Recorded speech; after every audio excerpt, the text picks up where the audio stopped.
Good evening. I would like to welcome you to tonight's fifth educational webinar, sponsored by the Coalition Peace Initiative and co-sponsored by 11 other organizations, as you have seen in the earlier slide that we projected. My name is Don Tao, and I'll serve as your host for tonight's program. Tonight's program is Modern Chinese History, 20th Century.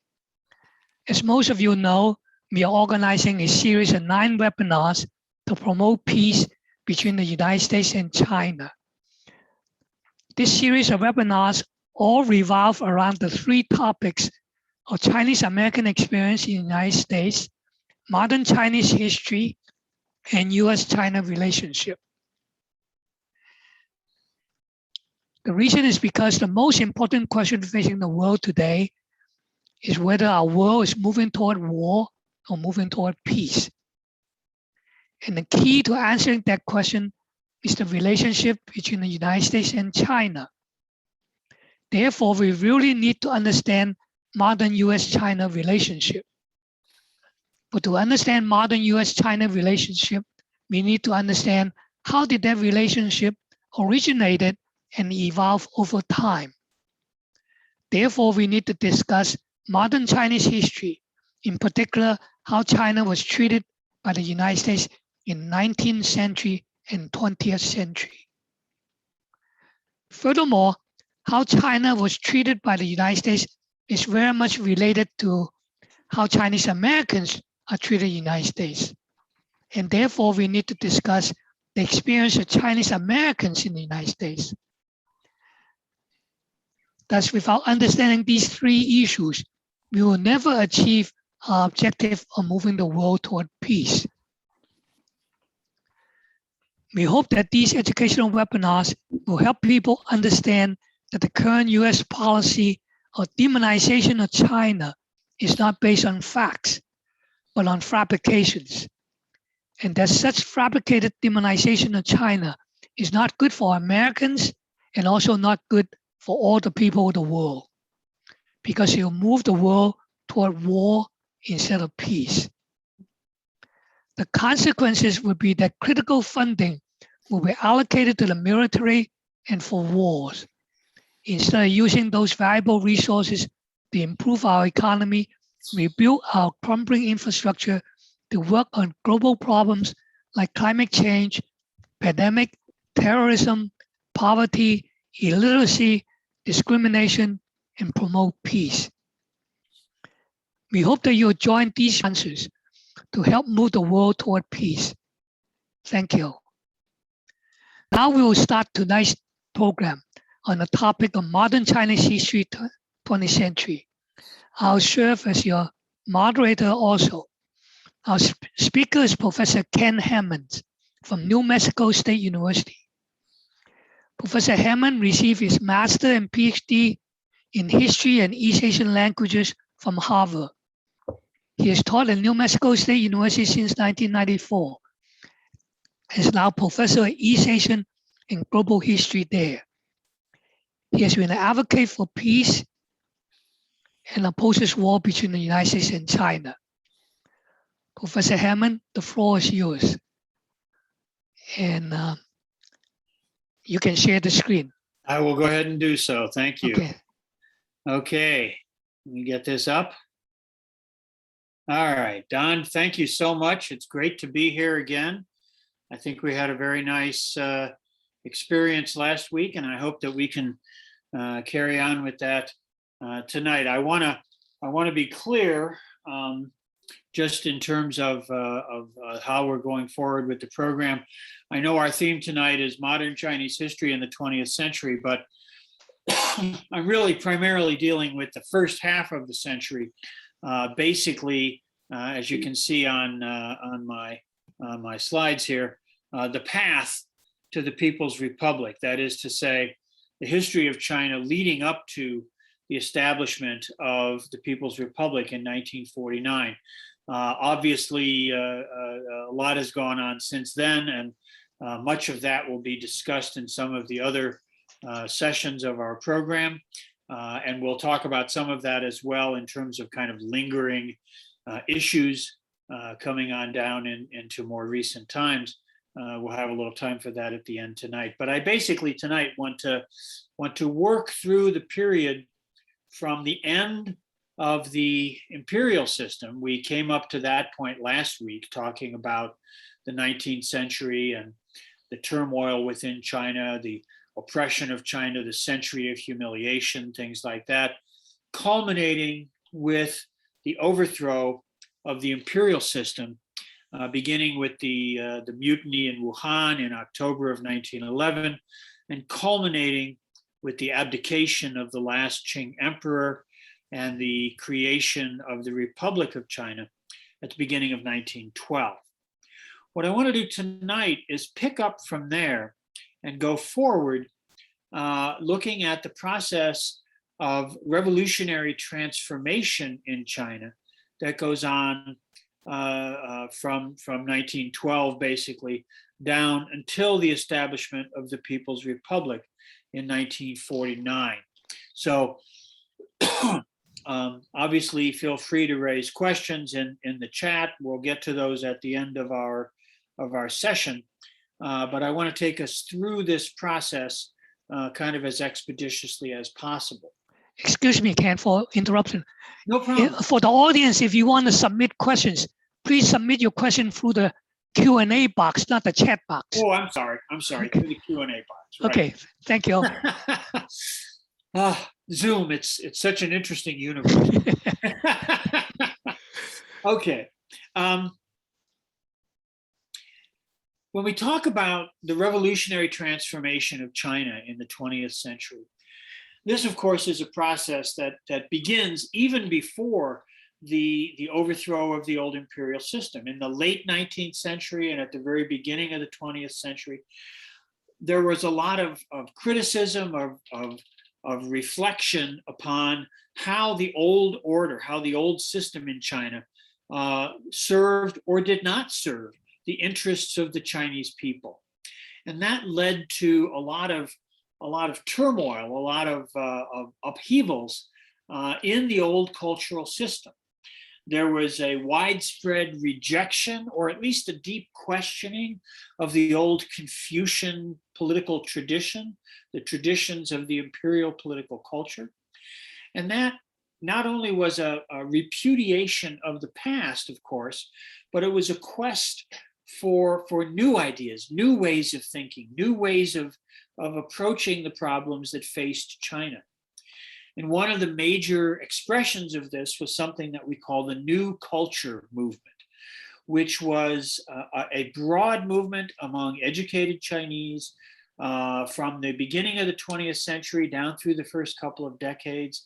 The slide here includes an image of the cover of a magazine called New Youth, Xin Qingyan. And this was a journal put out in the teens that tried to bring new ideas to Chinese people, to readers in China who were trying to find ways to understand both the problems of the old society and ways to begin to go forward in the search for a new China. Part of this was what's called the Baihua movement, Baihua, plain speech or plain language, the idea of simplifying the old classical Chinese language, which had been used by the educated Confucian intellectual elite, but which was not the way that Chinese was spoken by ordinary people. So the Baihua movement involved trying to write and communicate in a language that was accessible to ordinary Chinese, not just the highly educated, traditional sort of Confucian elite. And this allowed for the introduction of a lot of new ideas, radical ideas, some of them coming out of European radicalism, some of them being inflected by new ideas, for example, from Japan, some of them drawing on traditional ideas within China, but giving them a new, more modern interpretation and application. That went on all through the years of the teens, from 1910 to 1920 or so. And it was a very tumultuous period, a period of great innovation and creativity in Chinese intellectual culture. That was also impacted after 1917 by the example of the Bolshevik Revolution in Russia, a revolution that overthrew an ancient imperial system, the Tsarist system in Russia, just as the Chinese had overthrown their ancient imperial system, but which set out specifically to try to create a new future, a new modernity for Russia, which was not simply the capitalist system, the bourgeois societies of Europe and North America. So new ideas began to ferment and be kind of churned about in the context of China in this second decade of the 20th century. In 1919, there was another wave of political upheaval because at the Versailles Peace Conference, convened by the victorious Allies at the end of World War I, China, although it had been a major contributor to the Allied war effort, sending tens of thousands of young people to work in factories and other ways to support the French war cause in World War I, the interests of China were completely betrayed by the Allies at the Versailles Peace Conference, most particularly because the former German territorial concessions in Shandong province were simply handed over to Japan. Japan had also been a supporter of the Allies, but the idea of democracy and self-determination and national sovereignty, which had been espoused by the Allies, were totally betrayed at Versailles, as Japan was given these concessions and China was simply left out of this settlement. When news of this arrived in Beijing on the morning of the 4th of May in 1919, students gathered at Tiananmen, right in the center of Beijing, to protest both against what they saw as the weakness of the Chinese government and against the undue influence that was being exercised over China by Japan. And what we call the May 4th movement starts that day when students protested, went and attacked the house of the foreign minister, burned down the house of the foreign minister, who they saw as betraying China's interest, and then called for strikes and boycotts of Japanese goods in a movement that spread not just in Beijing, but all across the country. And this became the first wave, really, of anti-imperialist, anti-colonialist agitation in China. Not just a movement within China to try to change China, but to change the relationship between China and the rest of the world, especially the Western and Japanese imperialists. In the wake of the Bolshevik Revolution, the revolutionary movement in Russia had established what's called the Third International, or the Communist International, a body for supporting and encouraging anti-colonial, anti-imperialist movements, revolutionary movements in other parts of the world. And in China, representatives of the International came to China and began to work with local groups, particularly reading groups that had begun to come together in 1919, 1920, reading about Marxism, reading about Leninism, reading about the experience of the Bolshevik Revolution. And together, these local Chinese groups and a couple of advisors from the International began to plan for creating a communist party right there in China. And that culminated in July of 1921, just 100 years ago, in the convening of what we call the First Congress of the Communist Party of China. There were only a dozen people at this meeting. It was a small gathering. Those 12 delegates represented a total membership at that point of only about 65 people. But this first Congress of the party becomes the foundation of a movement that's going to continue to grow through the 20s and, of course, long beyond that. The picture here shows the building in Shanghai where this first meeting was held. This is, of course, now a museum. It's right in the heart of hyper modern Shanghai, but it's still a historical site very much dedicated to the preservation of this event, the memory of this event. The political situation in China in the 1920s was very complex. According to classical Marxist theory, the revolution, the socialist, ultimately communist revolution, should take place where the industrial economy was most highly developed, where capitalism had reached its highest stage so that it could be transcended into the development of a socialist modern industrial economy. In China, this was far from the case. There was a small industrial proletariat, but it was concentrated in a few cities on the coast, most particularly Shanghai, and it was a small proportion of the overall population of China. Because of this, the advisors from the Communist International, as well as many of the leading Marxist intellectuals in China, argued that China was not yet ready for a socialist revolution and instead needed to pass through a period of bourgeois development, of the development of a national capitalist economy. And the feeling was that the Nationalist Party, the Kuomintang, led at that point by Dr. Sun Yat-sen, was the main political force representing that development, that bourgeois development.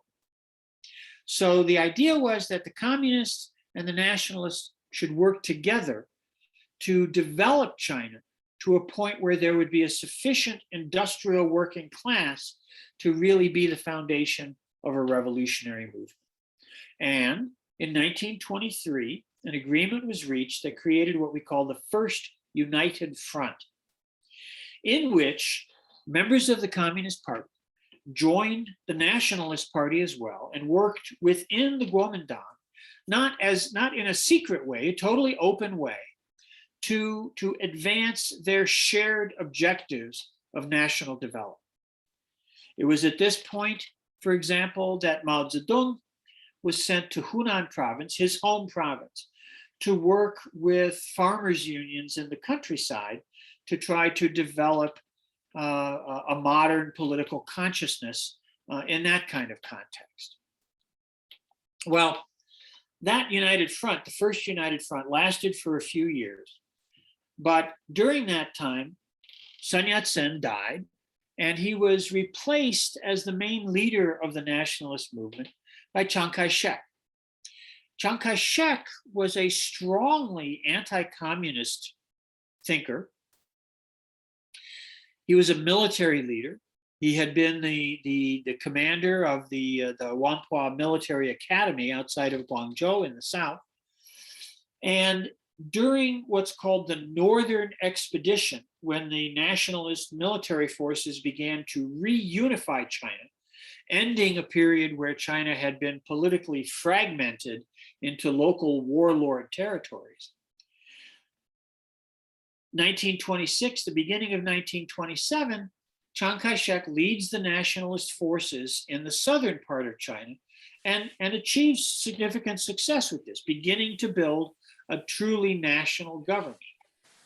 But in April of 1927, Chiang Kai-shek splits with the communists. He decides he doesn't want to work with the communists anymore. And in Shanghai, he allows a great purge of the communists to take place. Communist activists who had staged an uprising in order to prepare the ground for the arrival of the nationalist military forces were left on their own. The nationalists, Chiang Kai-shek, stopped outside of Shanghai and allowed the Western imperialist powers and the organized crime elements in Shanghai to suppress this urban revolution. And a lot of communist leaders and a lot of ordinary workers and activists were either killed or imprisoned. It was a devastating blow to the revolutionary movement. That led to a period over the next few years of a kind of political confusion within the leadership of the Communist Party. Unfortunately, this also was inflected by conflicts that were going on in the Soviet Union between Stalin and Trotsky. We don't really need to go into all of that, but it was a very complex period.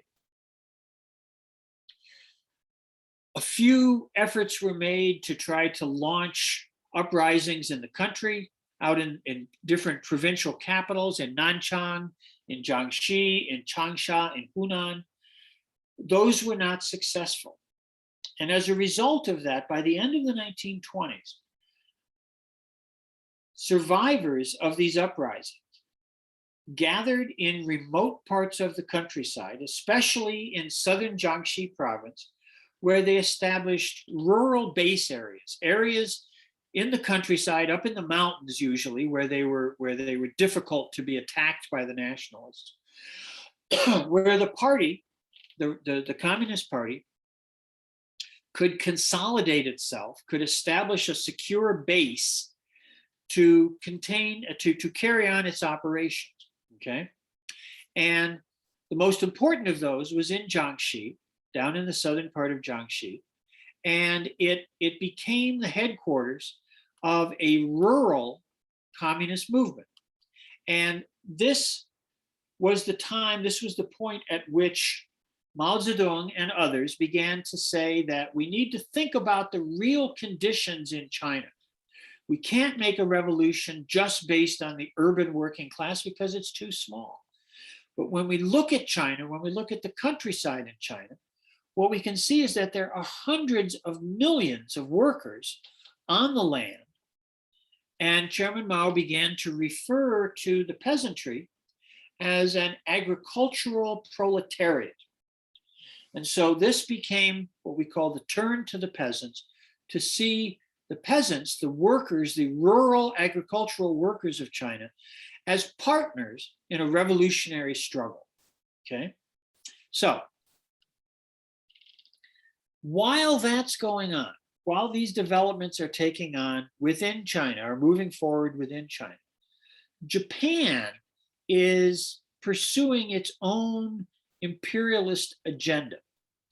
And in 1931, this takes on a new level of aggression against China. In September of 1931, up in Mukden, which is today the city of Shenyang in Manchuria in the northeast, Japanese field officers, lower ranking officers in the Japanese military, staged a phony attack on the railways there. Japan had a treaty right to defend the railways in Manchuria. These had been built by the Russians, but the Japanese had taken them over and were charged with protecting them. So they staged this phony attack, claiming that Chinese forces had tried to disrupt the railways. Because of that, Japanese armies that were based in Korea, which had been taken over by Japan back in 1910, invaded Manchuria, and over the next couple of years established their control until in 1933, they set up a puppet state called Manchuria, the Manchu country. They brought the last emperor of the Qing dynasty, Puyi, who had been a little boy when he'd abdicated. Now he was a young man. They brought him in supposedly as emperor, although of course he was just a figurehead for Japanese imperialism. So this splits off a whole chunk of China and places it under Japanese domination. At the same time that that's happening, the nationalists are continuing to pursue their campaigns to try to wipe out the communists. Communist movement had been severely disrupted in the cities, and now Chiang Kaishek and the nationalists were trying to destroy the communist base areas in the countryside. In southern China, The biggest of these base areas, you can see it on the map here, the Jiangxi Soviet, as it was called. About 10 million people lived within this area. The nationalists put increasing pressure on the base area until in 1934, the leadership of the Red Army and the Communist Party decided that they couldn't defend it anymore. They simply couldn't hold out against the power of the nationalist military. And so in October of 1934, about 120,000 people, fighters for the Red Army and other supporters, fled from the base area and embarked on what comes to be called the Long March. It took a year. You can see the route that was followed here on the map. First, west across southern China, and then north through Sichuan and even parts of Qinghai, up to the new headquarters, which would be at Yan'an in Shanxi province in the northwest. 120,000 people set out. Only 18,000 made it all the way to Yan'an. Some people were killed along the way in fighting. Some people died of disease or other problems. Some people had to drop out and simply couldn't carry on. But 18,000 survivors of the Long March arrived at Yan'an a year later in October of 1935. And from that point on, for the next decade, basically, Yan'an became the center of the revolutionary movement. In 1937, while Yan'an was in full operation, the Japanese staged their full-scale invasion of China. In July of 1937, what's called the Marco Polo Bridge incident took place, where Japanese troops who had come into northern China without really legitimate authorization confronted Chinese forces southwest of Beijing. And that led to a diplomatic crisis between China and Japan that triggered the full-scale invasion by Japanese forces, both coming south from Manchuria across the Great Wall into northern China, and invading via Shanghai up along the course of the Yangtze River. The Japanese faced much stiffer resistance from the Chinese. And that led to their great sort of anger and frustration that was expressed in the atrocities of the rape of Nanjing in December of 1937, when Japanese forces finally captured the former nationalist capital and killed a few 100,000 civilians in about a 6-week campaign of terror designed to intimidate the Chinese people. But of course, in fact, it merely stirred the patriotism of the Chinese and led to even stronger resistance against further Japanese incursions. The war against Japan, this long period from 1937 to 1945, was fought out basically in two theaters.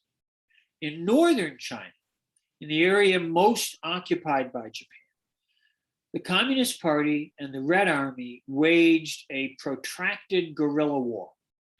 The Japanese could occupy the cities, they could control the railways.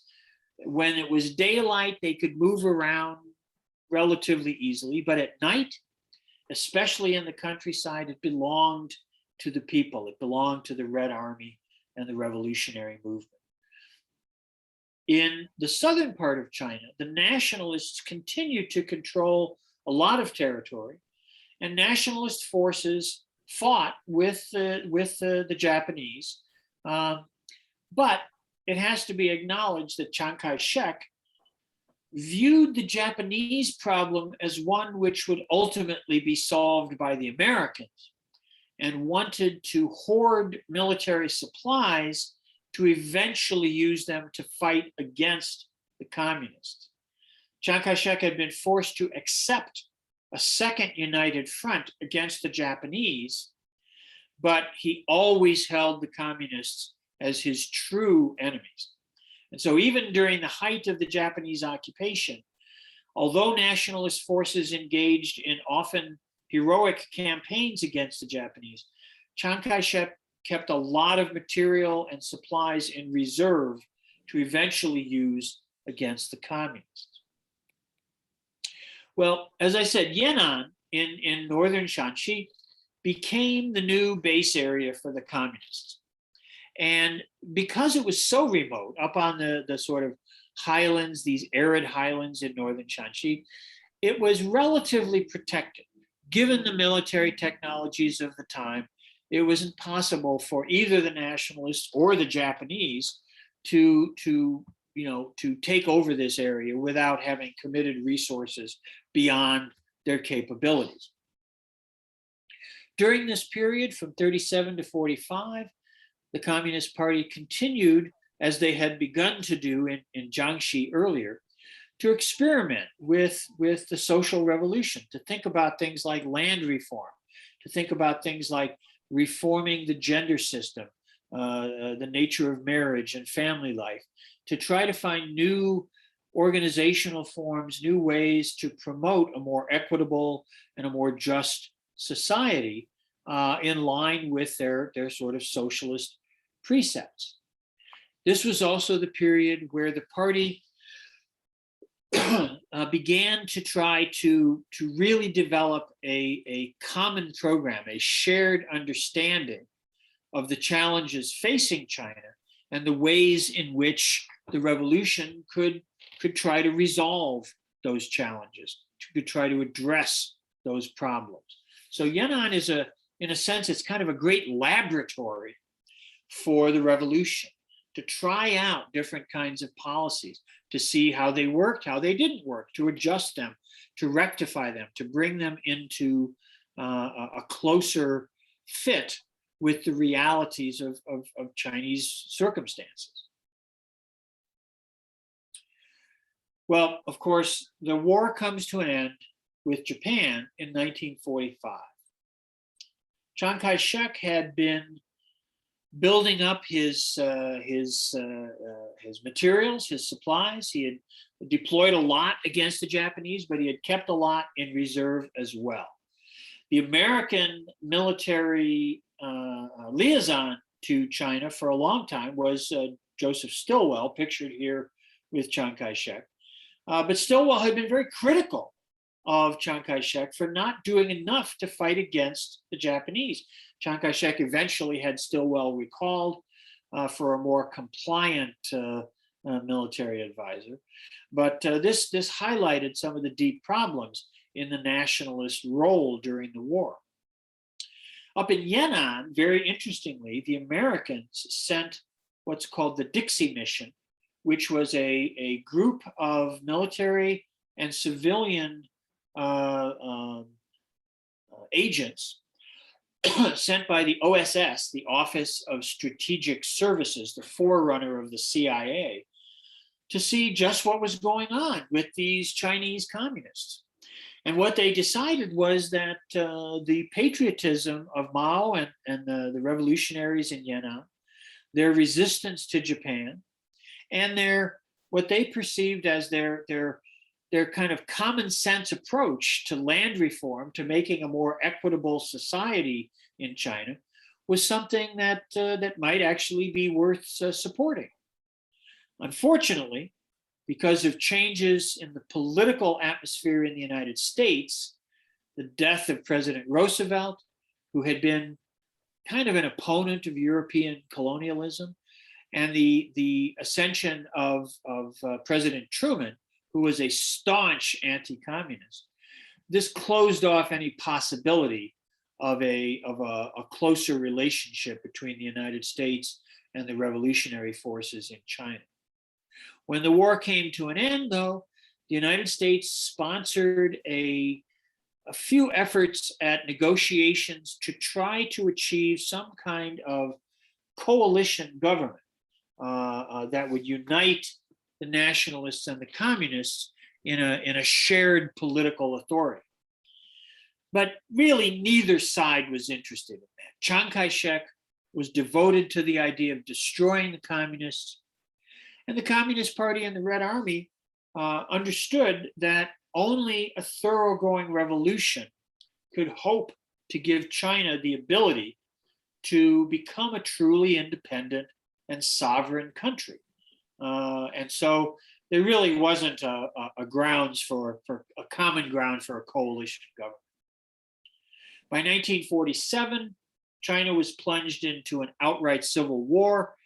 There'd certainly been clashes before that, but 47, 48, the Civil War is fought out, and the nationalist forces began to simply collapse.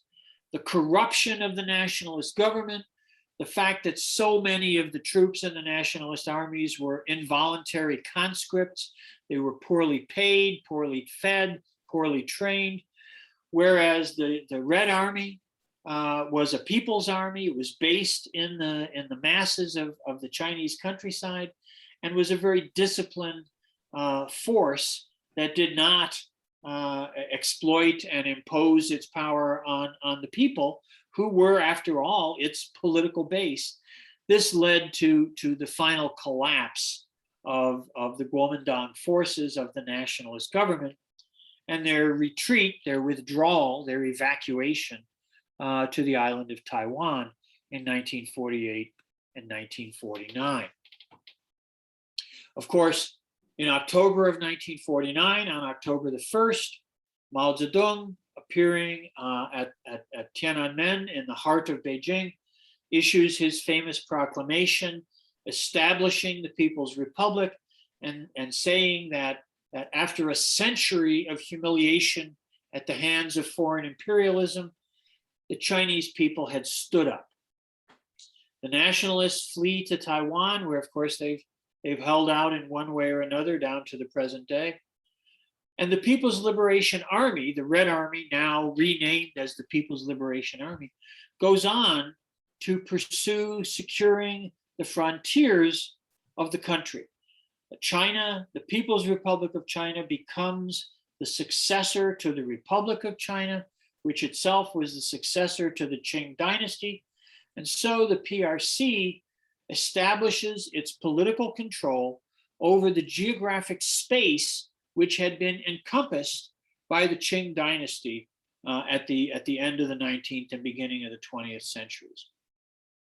Now, that sets the stage for the last 72 years of history in the People's Republic. We're not going to address that tonight. Various aspects of that will be addressed in subsequent sessions of our program.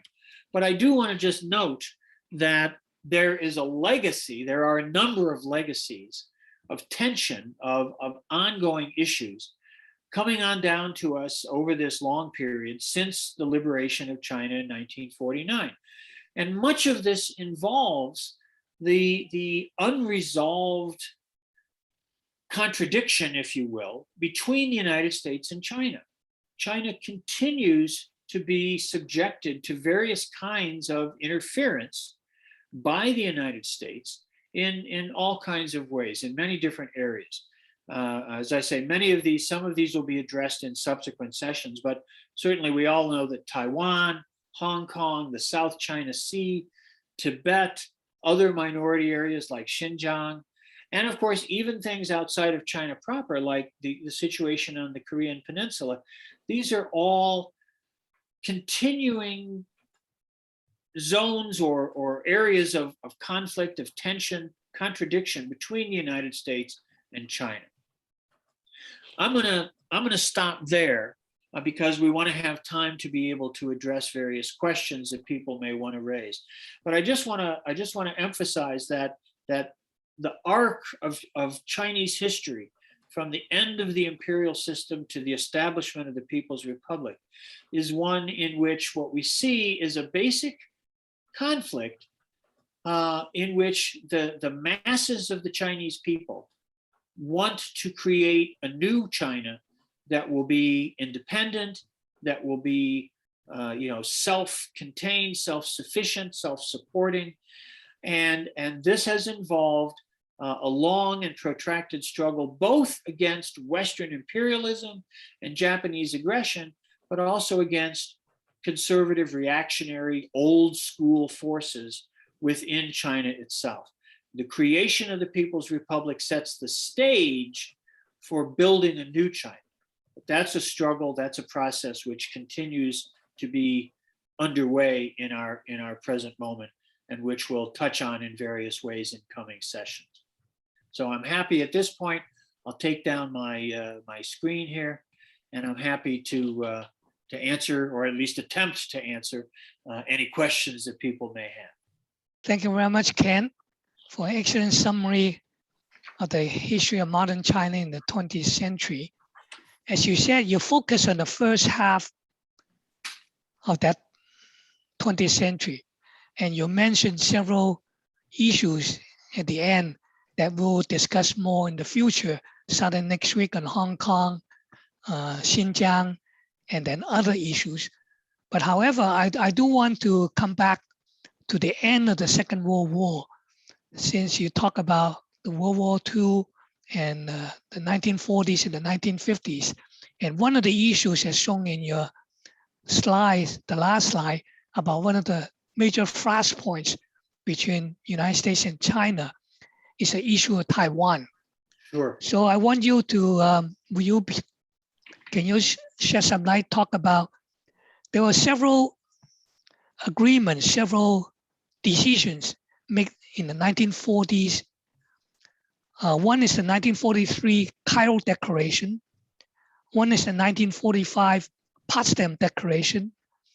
And one is the September 25th, 1945 Japanese instrument of surrender on top of the United States battleship. Can you elaborate or say something about those three treaties and what is common to those three documents? Sure, because this is really at the heart of the situation, with post-war Taiwan. Taiwan, of course, had been a part of China for centuries. It was settled by migrants from the mainland going all the way back to the 12th to 13th century. It had been part of Fujian province under the Qing dynasty. It became a province in its own right in the 1880s. It was taken by the Japanese, of course, at the end of the First Sino-Japanese War, 1895, and was part of the Japanese Empire until 1945. But as you mentioned, for example, in Cairo in 1943, when Churchill and Roosevelt and Chiang Kaishek met together, they issued a declaration which said very clearly that the goals of the war included the idea that all the territories Japan has stolen from the Chinese, such as Manchuria, Formosa, which is Taiwan, and the Pescador Islands, shall be restored to the Republic of China. That's the language of the Cairo Declaration. That same language was then incorporated into the Potsdam Declaration in 1945, which included not just Britain, the United States, and China, but also the Soviet Union, the French. This was an even broader statement of these principles. The Japanese surrender in September of 1945 accepted the terms of the Potsdam Declaration. So those three documents, those three moments in this process express a shared understanding that those territories, especially the territories in China, which had been seized by Japan, which had been extorted, which had been taken by force, would revert to their earlier status. Okay, and that's how Taiwan comes back to be, as it had really always been, a part of China. Okay. Yeah. Go ahead. Sorry, I didn't mean to interrupt. No, that's okay. That's okay. Okay. It is the official position of both the government in Beijing, the government of the People's Republic, and the local authorities on Taiwan, that Taiwan, the island of Taiwan, reverted to Chinese sovereignty in 1945. Now, interestingly, In 1951, when the Treaty of San Francisco was signed, this was the treaty that technically ended the state of war between the United States and Japan. In that document, Japan renounces its claims to Taiwan, the pescadores, but it doesn't make an explicit statement about Chinese sovereignty. Now, on the one hand, that's hardly necessary, right? I mean, if you're living in a house and someone comes in and tries to take over your house and then you chase them away, it doesn't mean you have to demonstrate that it's your house. It's still your house, right? So Taiwan, when Japan surrenders at the end of World War II and is stripped of its aggressive acquisitions, of course, they revert to their previous status. But because the United States was manipulating this process of the Treaty of San Francisco, to which neither the authorities in Taiwan nor the government of the People's Republic were invited. They weren't part of these negotiations. They tried to insert this language that sort of muddied, or they hoped would muddy the waters. But in fact, in 1952, the Republic of China, the local authorities on Taiwan, signed a peace treaty with Japan of their own, in which Japan explicitly acknowledged that all of those territories, that the people living in all of those territories were nationals of China. Okay, so there's really no ambiguity, no vague legal argument to be made that Taiwan somehow is floating out there in an unspecified status. It's very clear from Cairo and Potsdam and the surrender that Japan renounced those aggressive acquisitions, and then therefore they reverted to their original sovereign status as part of China. So I think that should lay to rest any ambiguities about the legal status of Taiwan. Okay, that's very good. That should lay to rest. But however, certain people, including especially the United States, such as Secretary Dulles in the early 1950s, still said after the 1951 San Francisco Peace Treaty, still explicitly say that the status of Taiwan is still undecided. The 1951 San Francisco Peace Treaty only said that Japan would give up Taiwan, but it didn't say it should give up Taiwan and return back to China. So that's one of the purpose, just like you said, United States was the mastermind behind the 1951 Peace Treaty, and they purposely phrase it that way, and which caused problems even up to now. Absolutely, absolutely. No, Secretary of State Dulles was clearly one of the most anti-China. You know, of course, he very famously refused to shake Zhou Enlai's hand at the Geneva Peace Conference in 1954. Dulles was dead set against any legitimation of the government of the People's Republic. So this idea that somehow Taiwan was in some sort of limbo was promoted by him. But really, there's no substantive basis to that. The agreements reached amongst the allies and on the part even of the authorities in Taiwan, both the authorities in Taiwan and the government in Beijing clearly reject any ambiguity in the legal status of Taiwan as part of China. Okay, thank you very much. Sure there are two other issues related to that, and they are among the flashpoints between China and the United States. And I want to discuss the second one and ask you to comment on. And that's the Diaoyu Islands or the Senkaku Islands, which is said the small islands just northeast of Taiwan. Can you say something about the history of the Diaoyu Islands? For example, historically, how did the various ancient international maps from various countries show the Diaoyu Islands? Sure. This is actually a fairly straightforward issue. Various political forces in recent decades have tried to manipulate this in different ways, but the Diaoyu Islands, the first real appearance that we have of these is back in the 15th century, back in the 1400s, 600 years ago, when they are presented in Chinese sources, particularly a text called the Shunfeng Shangsong, which is a description of navigation in the seas east of China, where they're named as the Diaoyu Islands. They're referred to by that terminology, and they were used by Chinese navigators. They're uninhabited islands. That should be said first and foremost. These are uninhabited islands. It's not like there's a local political entity there. They're just islands, small rocky outlets or islets in the sea northeast of Taiwan. But they were used as navigational markers when Chinese travelers, including official travelers, were going to the Ryukyu Kingdom.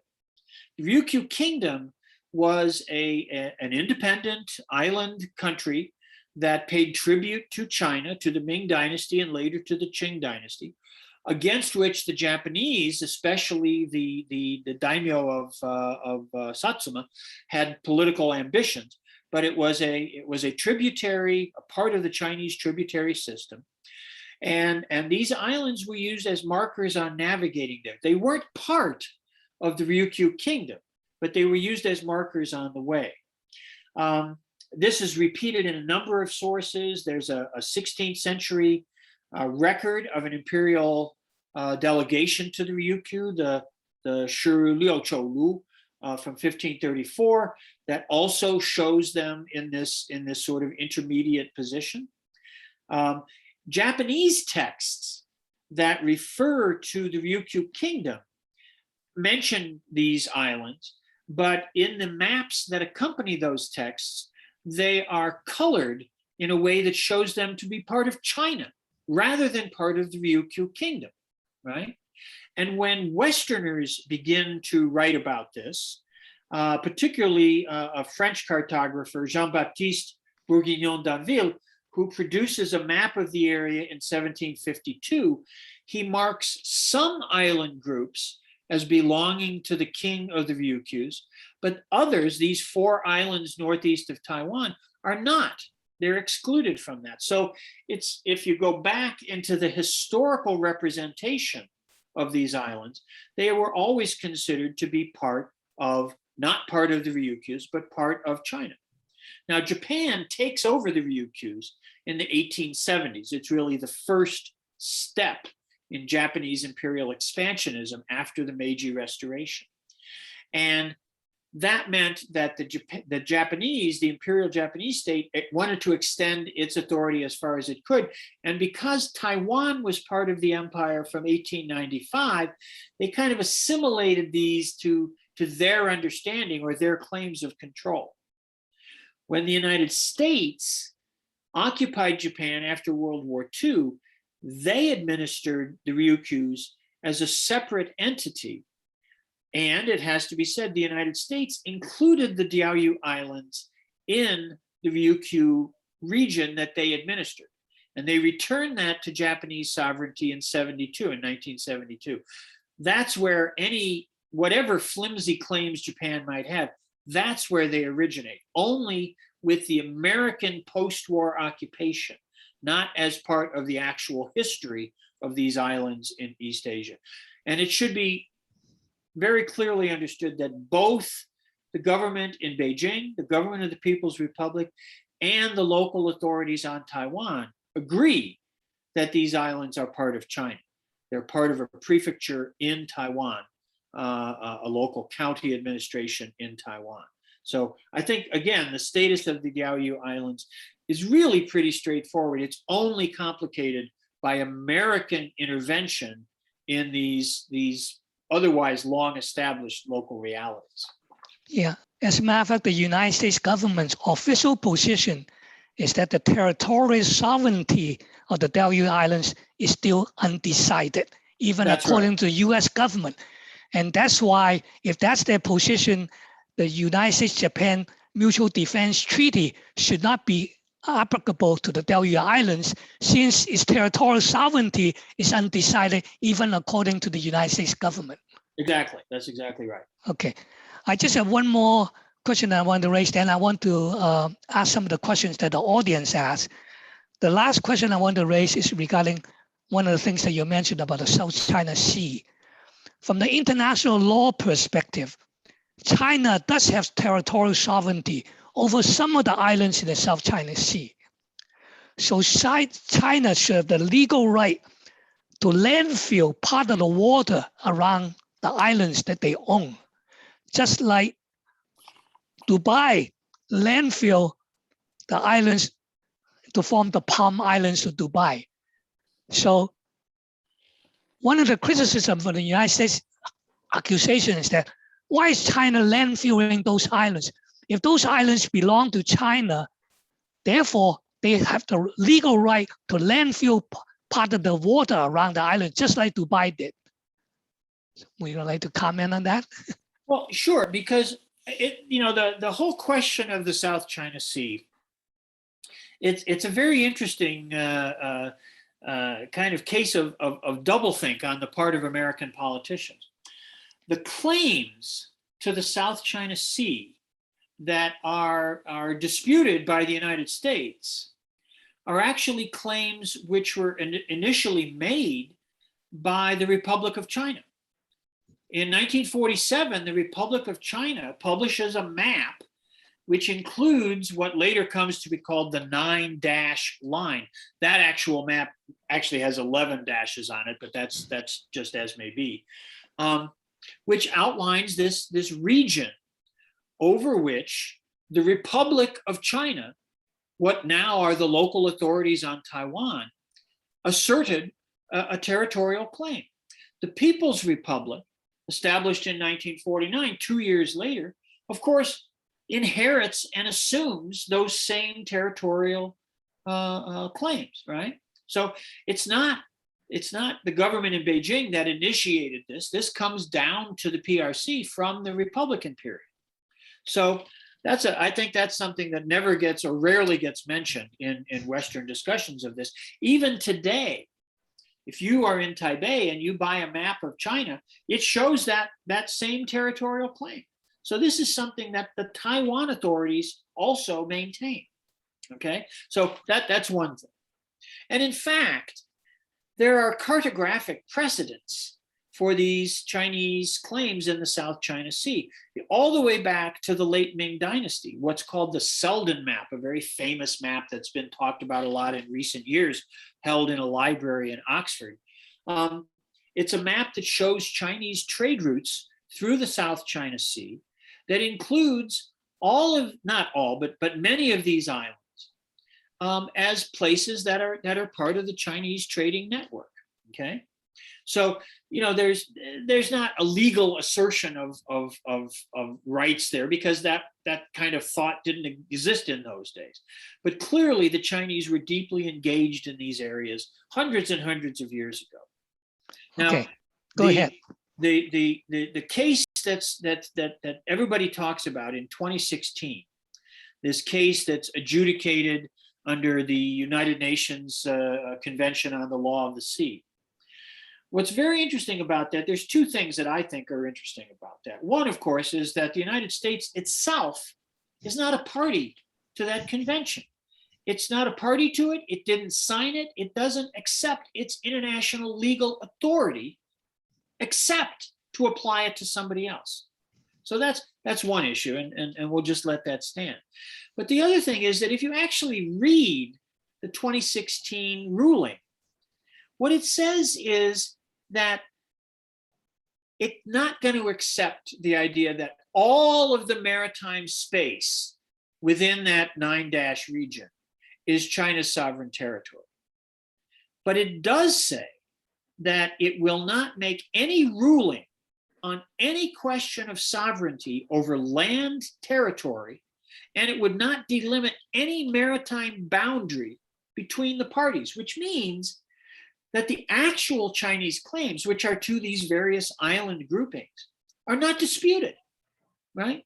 So your question, as you raised it, Don, which is exactly right, is of course the Chinese have the legal right to build up and make more sustainable those islands, those positions. especially in an age of global warming. We're worried about rising sea levels. Of course they're going to build those up. Of course they're going to develop those, right? And they have every right, even according to this supposedly anti-China ruling in 2016. So I think that's a very important way to understand this. And again, even though it's a fairly narrow ruling, neither the government of the PRC nor the authorities in Taiwan accept that in terms of its broader implications for the 9-dash line. Those are issues which I don't want to make a final determination on. Those need to be worked out amongst the various countries in Southeast Asia and China, but it's not something about which the United States should be involved or should be meddling. Okay, very good. I would like now to raise some of the questions that were submitted by the audience. Great. Okay, the first question is that, why were the Japanese so successful in invading China, given their much smaller population and having to cross an ocean? So that's a question for you, Professor Hammond. Why was the Japanese so successful in invading China when they are much smaller and then they have to cross the ocean to go get to China? Sure. Well, of course, they didn't really have to cross an ocean. They had annexed Korea in 1910. They had invaded and occupied Manchuria in 1931. There were Japanese forces all along the northeastern frontier of China. So they simply came across the line of the Great Wall and moved down into northern China. Or the Japanese had their own concession area in Shanghai, which was a largely international city at that time. And they were able to launch that second front of invasion up the Yangtze River from their base of operations there in Shanghai. So they were able to position significant forces in a way that allowed them to launch those invasions. On the other hand, it has to be said that the Japanese invasion of China, they didn't really have a very easy time of it. Both the communists and the nationalists resisted the Japanese invasion. Really, in the end, the parts of China that Japan was able to occupy were a relatively small proportion of the whole country. In the north, yes, they occupied a lot of territory, but the Red Army guerrilla campaigns denied much of that to them in terms of real control. And in the south, the nationalists retained control over more than half of the territory in southern China. So the Japanese invasion, in some ways, it was kind of a colossal miscalculation. A million Japanese troops were tied down in China, fighting the communists and the nationalists, and they could not be redeployed elsewhere in the Pacific theater during the war.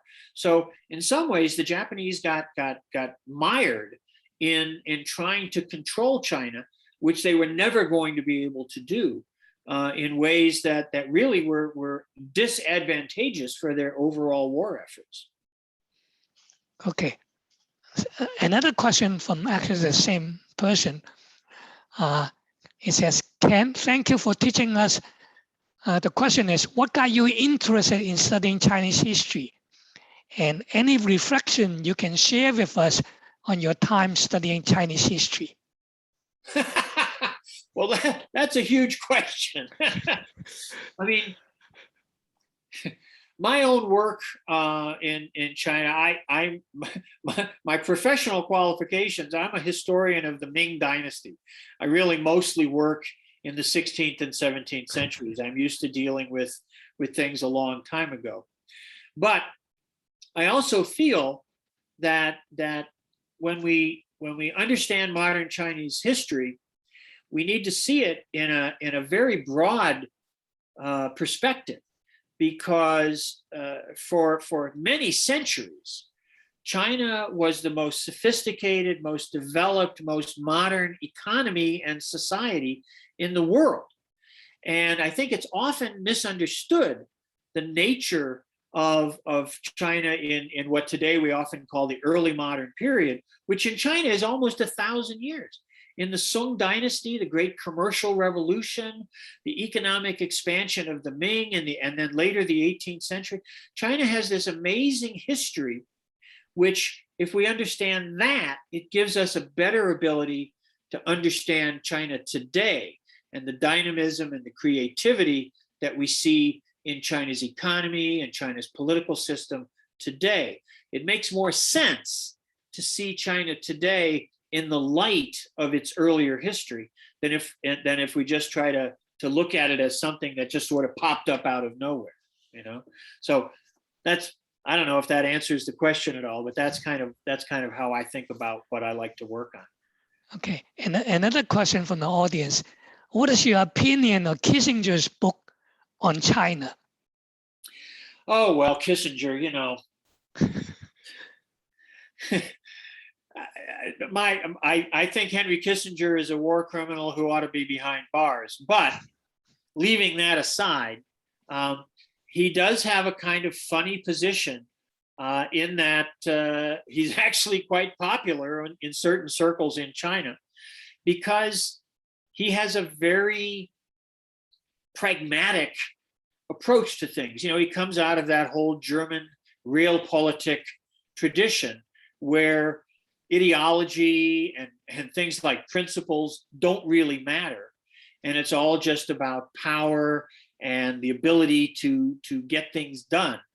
And because of that, he has developed his own sort of theoretical model of China, which I don't think actually fits the realities of China, but it fits what American political thinkers and elites want to believe about China. So, you know, I think that he's not just an ideological anti-communist, but his pragmatism doesn't really promote a clear understanding of the realities of what's going on in China. Okay.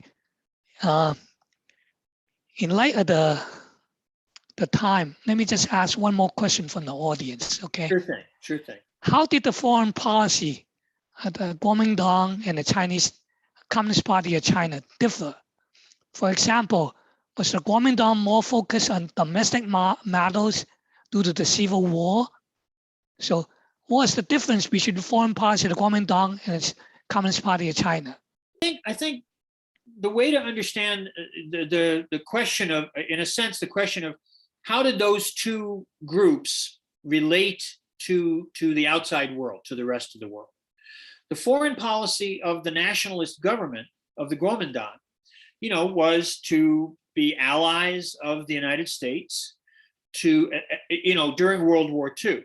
Of course, earlier in the 1930s, Chiang Kaishek and the nationalists had been happy to be the recipients of political and military assistance from Nazi Germany, right? You know, so the foreign policy of the nationalists was pretty opportunist. You know, if they thought they could get assistance from the Nazis, they took that. When the Nazis allied with the Japanese, then Chiang Kai-shek and the others had to turn to the Americans. So, you know, I think that it was an opportunist, a very, in some sense, a kind of practical approach to foreign policy of whoever would be useful, they would work with. Whereas, you know, the communists, of course, first and foremost, wanted to have a positive working relationship with other socialist states, most particularly, of course, the Soviet Union. But as we saw with the Dixie mission, when the Americans even considered reaching out to the communists, Mao Zedong and the other communist leaders, they were also willing to at least talk with the Americans and think about a way to have a future for China that wouldn't be antagonistic with the West. That didn't work out, largely because of decisions made on the American side, the Cold War, the whole rabid anti-communism of Truman and his successors. But I think that the Chinese communists obviously had a foreign policy that was oriented towards other socialist states and other post-colonial societies, if you will. You know, the Bandung Conference in 1955, the non-aligned movement, things like that. Whereas the nationalists had and always were much more aligned with Western capitalism, Western imperialism, in a kind of sad and ironic way. Okay, thank you very much. I'm sure if we have enough time, we can continue this discussion much longer. But I would like to end the Q&A right now. But I would like to thank Professor Hammond for giving us an excellent summary of the history of China in the 20th century, and also helps to clarify some of the flashpoints between the United States and China.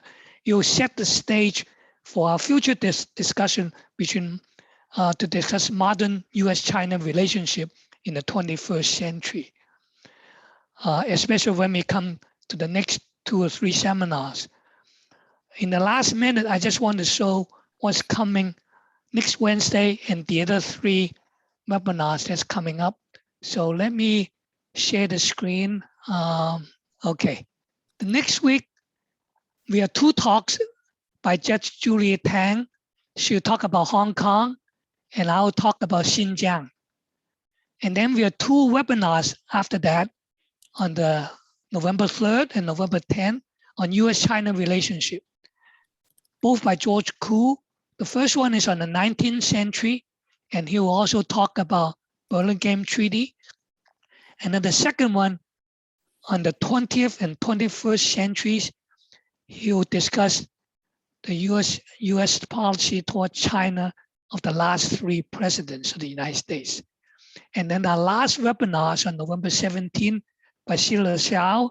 She will talk about China is not US enemy. So I hope all of you will come back and attend these 3 webinars. And I hope all of you will work toward the goal of this series of webinars, and that is to help us move the world toward peace instead of moving us toward war. So once again, I want to thank Professor Hammond for giving us 2 excellent talks last week and today.